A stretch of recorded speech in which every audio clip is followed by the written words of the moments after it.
Aral natin ngayon is about kay Teform. So bago tayo mag-start, Mina, paki-follow mo na po ang aking Facebook account. Then paki-follow na rin po ang aking YouTube account.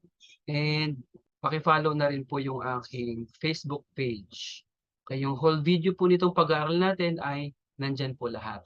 So paki-search lang po yan, then mapapanood niyo po lahat yung whole video nito. Soridewa, hajime tekimashou minasan. Okay, so yung T-form ang pag-aaral natin ngayon. So meron tong tatlong grupo, Mina, no?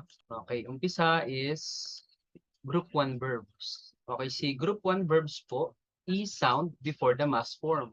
So maririnig natin yung E sound bago mag-mass form. Example, I, chi, ri. So yung I, chi, ri, ito po yung maririnig natin before mag-mass form. Okay, then ang gagawin natin, ang kapalitan nila, small tsu and te. Okay, example word dito sa I, kaimas. Kaimas is to buy.